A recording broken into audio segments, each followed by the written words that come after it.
You're now watching B2B Vault, the Biz To Biz Podcast, hosted by Alan Kopelman, powered by Nationwide Payment Systems, the #1 solution for payment processing.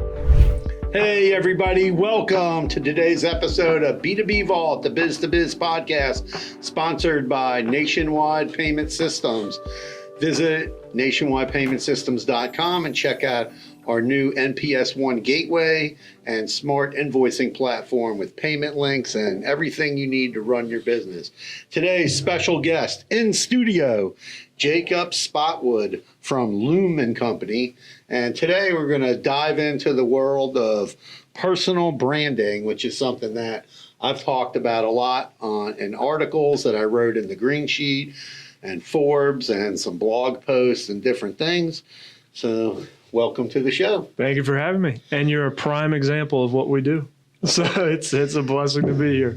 All right. So tell us a little bit about Loom & Company. Yeah. So Loom started, I always say I was an athlete in a previous life, which I'm sure we'll talk about. But I built a bit of a personal brand, and I was working with brands while I was competing. And I just saw the power of all the relationships, the opportunities, the different things that came with doing content online. And then I went to work in Accenture in strategy consulting. So I worked with Chief AI Officer at NASA, presented to CMOs at Papa John's, VPs at Truist. And I said, I have all these skills. Why don't I just take this to my network, to different folks, and just start to handle their social media, their personal brands? So quit my job and said, I'm going to go, build this business. So that's how it all started. So like when you were in college, did you have like NIL? Was that going on, or that didn't even start yet? We did, and it was at the very tail end. So NIL became a thing. And me personally, I don't think the NCAA knew what was going to happen, where all these collectives coming about and people getting these really big checks and donors getting together and doing all this stuff. So I think it's like evolved to this crazy Wild West period, whereas maybe they thought we were going to get some jersey sales and give the athletes their kickback, things like that. So it is crazy. I mean, there's guys now I see like quarterbacks, they want to stay in college because they're going to get many more millions than what they're going to get in the NFL. I think one guy's trying to do like a 6th year now. Yeah, and I don't blame them. I don't blame them when they're making an amazing living and doing what they love. It's crazy. And you see a lot of there's no loyalty to the team. With a lot of the players. If somebody comes and offers them more money, boom, they're gone. And it's not even like a trade situation like the NFL. Like, we'll trade you this guy for that guy. There's nothing. Like you see, especially like college basketball, the women's game. Mm-hmm. I mean, you saw like the whole Tennessee team left Iowa, gutted out because players think they can start somewhere else and they're throwing money at them and they just go. Yeah, it is crazy, man. It is crazy. And it's important, like personal branding. When you talk about personal branding, that's one thing. Like with athletes, it's important for them that personal branding, but also for business owners, to have that personal brand. One of the things we did here was we had a discussion one day, and I was reading a lot, and I was like, you know what? Nobody is going to Nationwide Payment Systems page on LinkedIn. No one is like joining that page, engaging with us. So I said, you know what we're going to do? I'm going to switch everything and put it all on my page. Yeah. And I went from just like a couple of thousand people to over 20,000. Yeah. 100%. Connections plus a ton of thousands of followers too, because they're not connected, but they're still following. Yep. And that's what we see with our clients right now. We even had one, we took over the personal brand for the CEO, and in the month of March, I think he had over 100,000 impressions, and the business page was 6 times less than the impressions across his platform. And that's what we're showing, where we're saying the algorithms are pushing personal pages way more. We can do the content on your business, of course, but there's this massive opportunity for reach and for awareness through personal brands. Yeah, it's very interesting, LinkedIn, how they've changed the algorithm multiple times. Mm-hmm. And right now, I don't think anybody can figure out what's going on that algorithm. Yeah, it's interesting. We're always trying to test different kinds of content, test different types of photos, creative, whatever we can do, even put a video and see how it goes. And we're just trying to see what we're getting response to. Because there's rumors, people will come up with different theories, and it's, they're scanning the profile to see what are you actually doing? Is the post relevant to you and what you do? There's all these speculations of like what's really happening, but we're just testing and we're trying different things. But. Yeah, it's pretty unusual, and it's like, I think like whenever it seems like buzzwords like AI, crypto, stable coin, different like topics like that seem to get a lot more attention but mostly like a lot of it's clickbait. Yeah, you'll get a lot of that. And what we try to do, we try to show, whoever we're writing for, VP, CEO, founder, whatever it is, we try to show them that the main purpose is building trust and awareness, which you've definitely seen through your profile, where we're putting out personal stories. Maybe it's a lesson learned in business. Maybe it's a lesson learned from when you were a kid. Maybe it's a health and fitness story about how you came back and lost some weight, things like that. Things that show people that you're a full person, so then they can trust you. They're like, right. Oh, this isn't just somebody AI automated messaging my DMs, and then, they're a real person that you want to meet. One thing I would tell you is LinkedIn has definitely put a kibosh on people sending out these automated messages. Yep. Because that has gone to like a trickle. Yeah. Where I used to get probably 20, 30 a day. Yeah. Of just fake messages. They have my name wrong. Yeah. My industry wrong. A bunch of weird stuff. I'm like, I'm not an accountant, or I'm not in the fitness business, or I'm not in this business. Yeah. And I think a lot of people, especially today, I don't know how much they don't. And one thing, like with Sales Navigator, people never answer those messages. Mm-hmm. And, LinkedIn years ago had a unified inbox. And then they did away with that. Then they put it back. Now they did away with it again. And their last couple of got rid of it. And I think it's a huge mistake for them, because people are, I don't know if they're high. I mean, I sent tons of messages in there. Not one person answered. Yeah. And it's interesting because yesterday I was working with a buddy of mine who actually runs an AI automation company. They started with LinkedIn like 6 years ago. Right. And that was their main business. And we were talking about how things are starting to shift and people are just getting this fatigue. Just like you said, you get all these messages. It's like, oh my gosh, I know this was automated. All the cold emails, all the messaging, all the, Sora generated videos. People are like, I don't want to see AI anymore. So what we're seeing, like, we'll tell our clients, just pull out your phone and just take a quick selfie video. That way people know it's you, they feel it, they connect with it. So we're starting to see like the organic content and just people feeling like they're talking to you. And I think that's why Vine is coming back right now.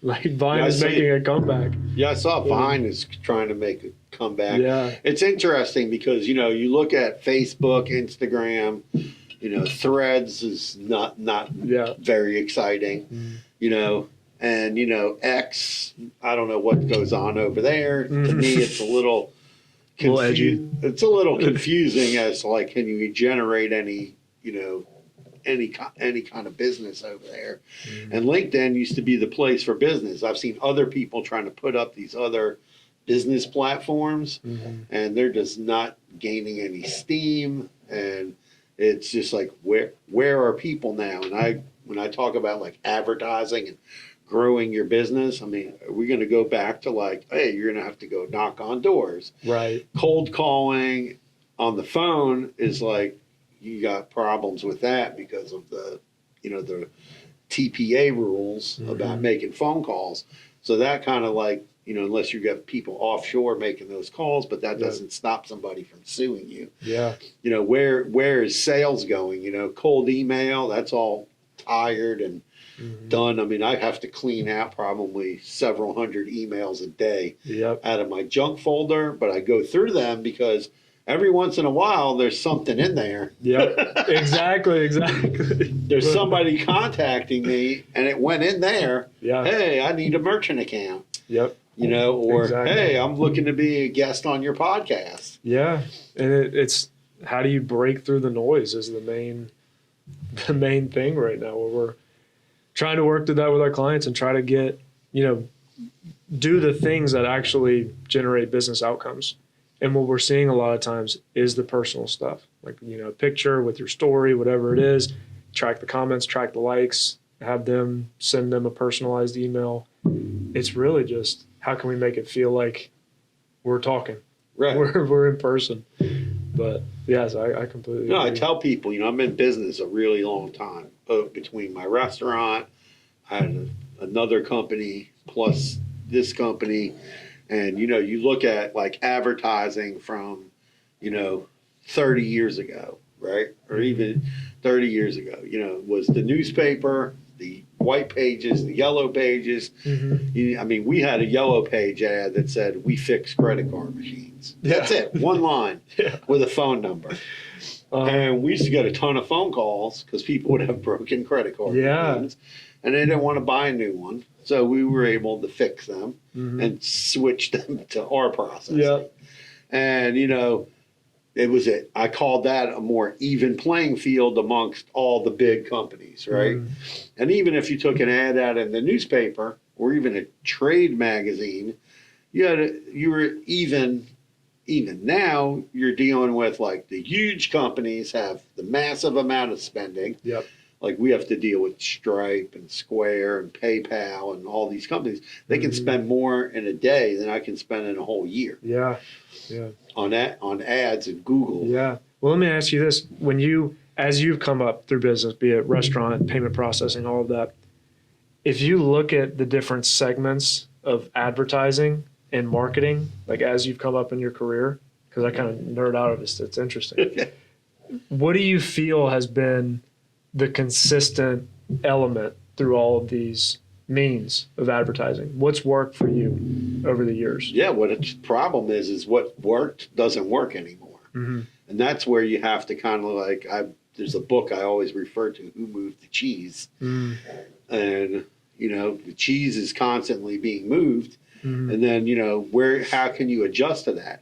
And we can't. The adjustment now is that people with lots of money can spend lots of money, and you can only spend what you can afford. And that's kind of the problem. And there's not like a way to go on Google and go, okay, I want to be on Google, but I want to dominate this zip code. They don't have that available for you to do that, right? It's not available. They don't have a way to help Google, Meta. They don't have a way to help, smaller businesses operate and be able to advertise at an affordable rate. I'm competing in a bid, against Google is bidding for the same space I'm looking for. I'm doing for, or QuickBooks or whoever, big, huge companies, right? And that's where you see all these gimmicky type of advertisements. Yeah. I saw one the other day. It's like, oh yeah, we'll film you and you can make all these videos, but we're going to give them all. We have this group of people, right? And they're going to share your videos all over the internet, right? On TikTok and Facebook and Threads and X and this. And I saw one of their customers was Hermosi, Alex Hermosi. He's a big self-branding guy. Yeah, 100%. And, and it's difficult, but how can you afford to do that, to assemble these hundreds or thousands of people that are just going to share this video? Yeah. And then I looked at the cost and I was like, whoa. Yeah. Because they got to pay the UGC creators. They got to make the briefs, do all that. No, they just take your video and just give it to thousands of people who just go share the video, but they all get paid. Yep. And I saw it was like to share like videos for a month was anywhere from $6,000 to like 20 grand. Yep. But I mean, if you're selling, like we were talking about earlier, a high ticket product, Yeah. I guess, you're making $2,000 profit on it, then you can afford to do that if you have the money. Yep. Exactly. To consistently, throw that amount of money out there. Yeah. Yeah. Just continued awareness. How much can you get? But yeah. So how does the smaller type of businesses, how do they fight back against all of that? Yeah. Well, the first thing that sticks out to me is organic social media, because if you think about how these platforms are working, it doesn't matter how many followers I have. I'm not a huge creator, but I've created an audience of 125,000 followers. I can post a video that'll get 3,000 views. Somebody with a brand new account with 0 followers can post a video and get millions. It's switching. Gary Vee always talks about this. It's shifting from social media to interest media, right? Where the video is the thing that's going to take it to the next level.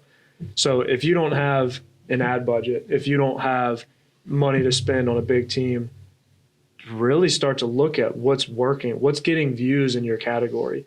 And when I was in track and field, I always tell people, I just went on TikTok and searched track and field, looked at all the videos and said, okay, I have some film of a pole vault that I could make a similar video. Okay, I'll do that. And I just did that every day, where I was searching, looking for what's going well. So let's say somebody's in, I'll use like a restaurant. Let's say somebody's in the restaurant business.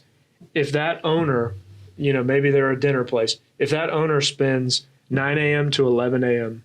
just searching their type of restaurant, say it's an Italian restaurants, and they go look at the top performing content, they go in and make that video, just spend the first 2 hours of their day making that video, putting their location on. So when people search for that in their area, oh, there it is. And if it's a viral type video, there's a chance it gets a ton of views, right? Where that wouldn't be the normal case. And we've even had, like, I do volunteer work for a track meet back home, and we just put together a couple videos for them. One does over 100,000 views. And then we get messages from people across the country. Hey, can we come compete? Hey, can we do this? Tag the city of Mobile so people come and see it and they want to come out. So there's opportunity like that, but the payment you're making is your time to understand how do you actually make a video that's going to do well. So there's either pay with money or pay with time is what. Yeah, what I guess that's what it is. Pay with money, pay with time. It's definitely, you just have to put yourself out there. Like I did the podcast. Yeah. Right. And you just got to put yourself out there, and you're out there, and you can't be shy from putting yourself out there in front of people. Yep. And that's part of it. You have to just say, okay, I learned when I was younger, I was a chef, and when I got my first executive chef job, my boss would go to meetings, and they would say, oh, what's going on in the kitchen? Oh, everything's good. I didn't really say much. So they came to me and they said, we're sending you to Dale Carnegie. And I learned from Dale Carnegie, like, okay, you're the chef, you're the expert on what's going on in the kitchen. That's everybody's looking at you at work in the hotel. They all have their areas of expertise, but that's your area of expertise, and you got to own it. Yeah. So, I'm the credit card guy. Yeah. Yeah. Although I've heard people say, oh, it's boring. Right? Yeah. Because anything to do with business is kind of like boring stuff. It's boring.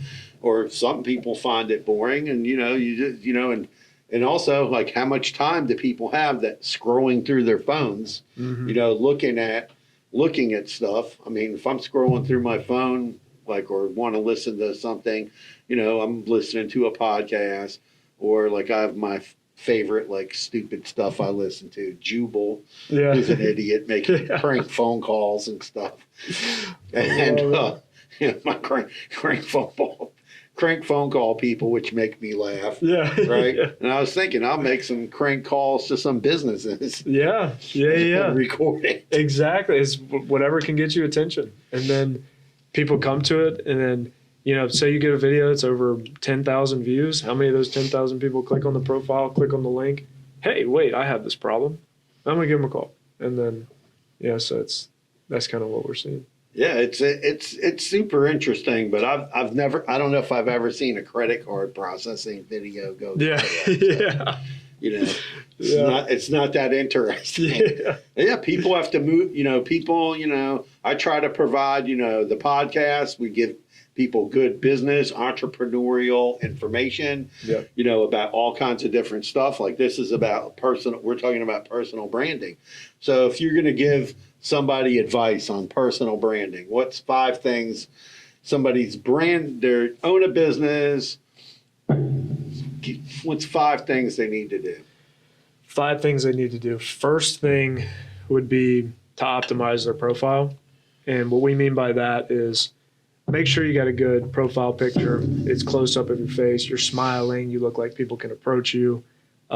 Next, make sure your banner, your tag, like that explains you, your bio, it has what you do, who you help, any kind of accolade, something that makes you credible, something that makes you trusted in the industry, and then anything else that makes you unique. So, you can say dog lover, golfer, something like that kind of make people connect. You can be like a whole person.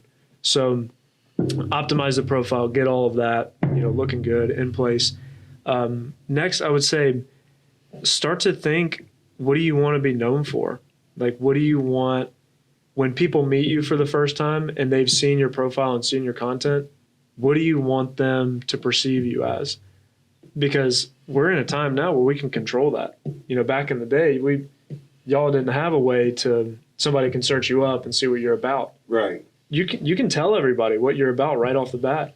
So if you go to my profile, I have pinned videos that talk about me quitting my job, starting this business, trying to figure it out. I have pinned video of my injury from sport, switching into triathlons. I have all these things that are there. Somebody searches me, they see that. So I'd say really start to ask yourself, what do I want to be known for, and how can that advance my business or whatever you're trying to do? Next, I would say just start. Like, it's going to be awful. It's gonna be horrible. Like my first video, if I go look back, because I didn't really start doing content until late in college, and I never really did anything. And I look back at that first video, I'm like, oh, it's so bad. And it took me, I don't know how many posts until I had one that just had an outsized, views.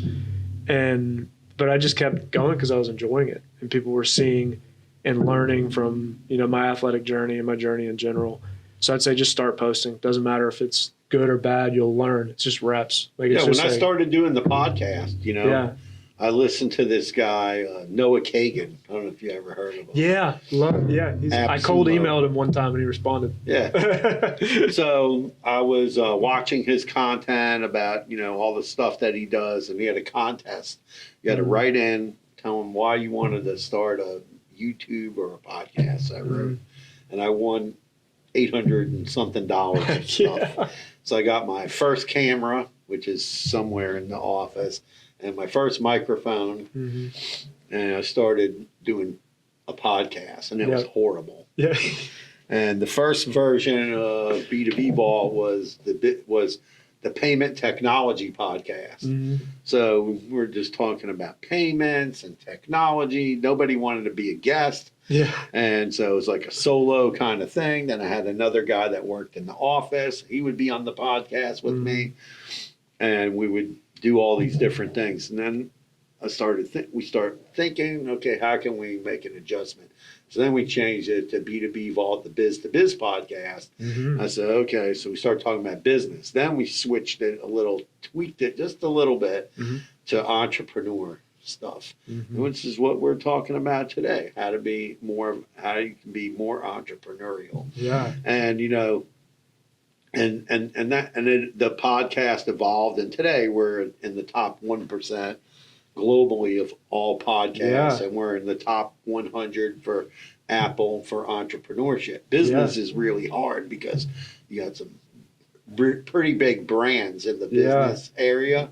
So, but for entrepreneur, we're ranking close into the top 100. Yeah, and I want to commend you for this, because this place, oh my gosh, like look, it's a beautiful setup. It's like you can see the compounding effect of everything that you've done to this point. It's like it gets me excited because you see where you just said, I'm going to do this. I'm going all in. I want to provide folks value, and it's really cool. Like it's showed up. Yeah, and we try to, I try to each week give some, each week have a guest on. Like recent podcasts we did one with a guy, NAV.com, which is like Credit Karma for businesses. So they can learn about how to get credit cards, credit, look at their personal credit, their business credit. We had on a vice president of Benzinga talking about how their company evolved, which was really interesting. Yeah. We had on this guy that's coming out this week that makes websites and talked all about, websites and what kind of websites there are and how they put together websites. It was interesting because the guy's a twin brother. Really? Yeah. So it was an interesting conversation. Yeah. But it was, I learned from these conversations, about what am I doing right, and I don't think you can do anything wrong. Like you make a video, you put it out there, and then you just keep going. And you can't listen to people that say, oh, that's dumb or you're stupid or crazy or whatever. I remember once I made a video to make fun of May the 4th be with you. Yeah. So I had a lightsaber. And I was like, oh, yeah, we're cutting costs at Nationwide Payment Systems. Yeah. It got a bunch of views, but, I didn't go viral. But, people, and now I see people, the new thing, my son tells me, these people put on these meta glasses. Yep. Although now I was reading that like Carnival Cruise Lines, a couple of other cruise lines, and some venues want to make it not legal for you to wear those in there because people are live streaming and then you don't have permission from the people like around you. But that's like the new thing is this like live streaming thing. People are walking around. My son was telling me he was in downtown Fort Lauderdale and there was like people walking around have their own cameraman. Yeah. I'm like, what? You guys have a cameraman? And he's like, yeah. I mean, I don't know what kind of business they're running, but it's interesting to see like the evolution of how these things go on. Yeah, it's true, man. It is true. I could put a camera on Rocky.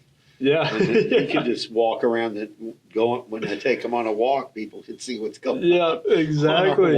Exactly. I don't know how interesting it would be. Yeah.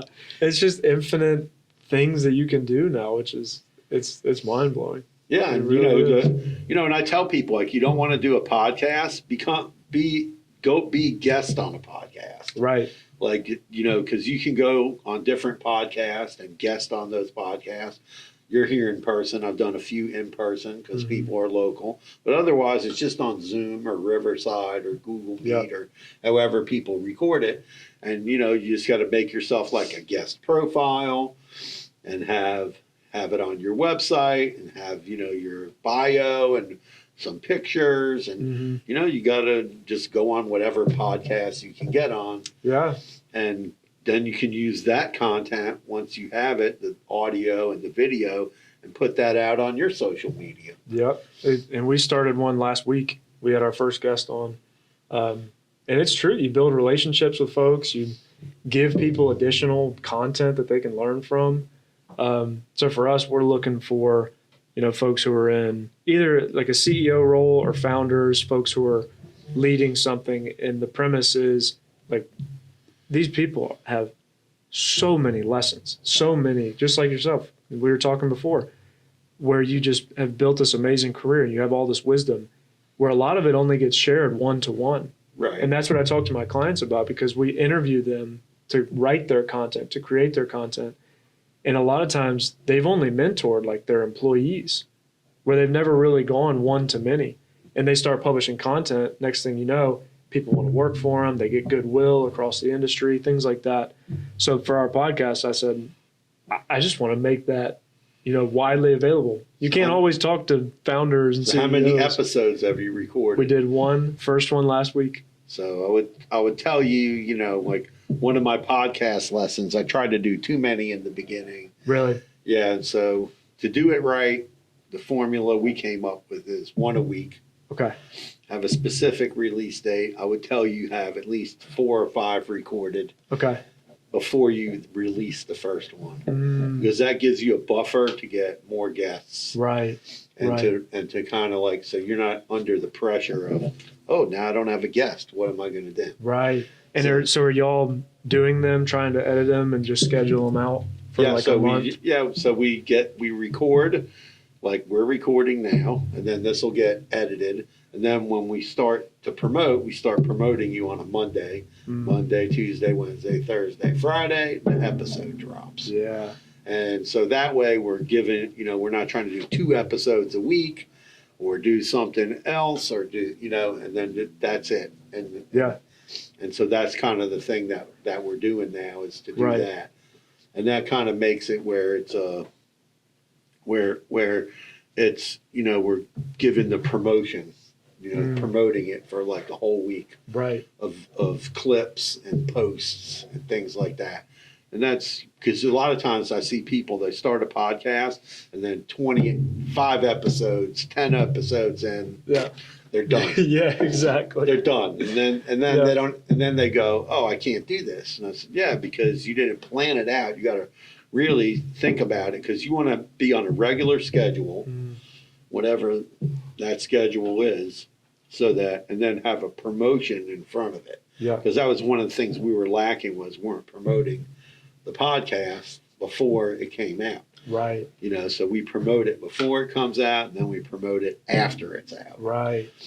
So after it comes out, we do another post, and then you want your guests to share and do all that. So it's super important to do that and to have a plan. People don't plan to fail, but they fail to plan. Yeah.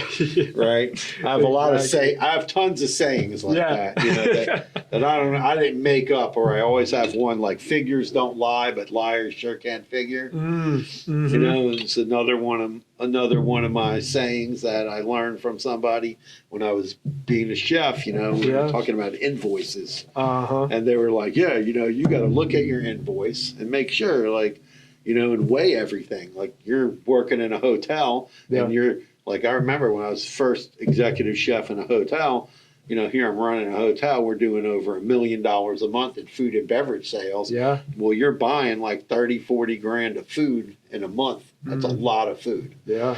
Okay.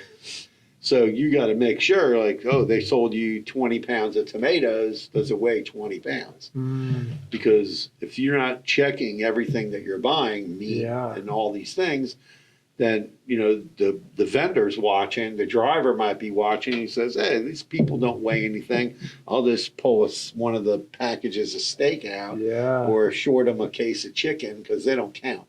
So you really have to, and everything, I always give all kinds of business advice. One of them is read every contract you sign, because when you sign contracts, even for a lease, super important. What are you responsible for? Yeah. I have a friend, they leased a building, they leased an office space, pretty large, about 5,000 square feet.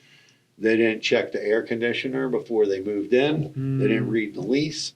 And they were responsible for the air conditioner. They ended up getting in a big fight with the landlord, and they ended up the landlord had to replace the air conditioner because it was broken. Yeah. And they kind of proved that it was all rigged up to work, and they didn't have it checked. So it's always important. You want to know what your liabilities are and all that. But, this is a great conversation about personal branding and all that, and great tips. Any other tips you want to give people? Any other tips? I would say it's really good to build, if you're running a business or you have an organization, it's really good just to build an ecosystem of content around that. So, yes, your personal brand is very important. And then doing content from that business, from that organization, whatever it is. And do it across platforms if you can. Obviously, the dynamics are a little different on each platform. So pick and choose, I think 3 that you're very comfortable with and have them go across there. And just start to build that, peppering people with awareness and consistency. Because what it does, yes, when they search you, you're there, you've produced content, they trust you, you're real. But then, you get the whole consistency where you're showing up over and over and over in people's feed. And then the next time they need a payment processing company, you're in the back of their head. They're going to, give you a call. So I'd say that start to produce content, create an ecosystem for yourself and your All right, business. so if people want to find you, Jacob, where do they find you? Yeah. At Jake_Spottswood across all platforms, and then Jake Spottswood on LinkedIn. Business is lumenco.io. You can check us out. We got some case studies on there. Podcast coming out weekly as well. So Look forward to checking out your podcast. Maybe you'll have me on as a guest. Yes, sir. All right. So thank you, everybody, for joining us today on B2B Vault, the Biz To Biz Podcast. I always tell everybody, peace out and carpe diem, seize the day. When it comes to business, that's what you got to do. You got to put in the work. And if you haven't checked out the book, Who Moved the Cheese, I've talked about it on the podcast probably more than 10 times as one of my favorite business books. So everybody have a great day, and thank you for coming on the podcast today. Yes, sir. Thank you for having me. All right. Peace out.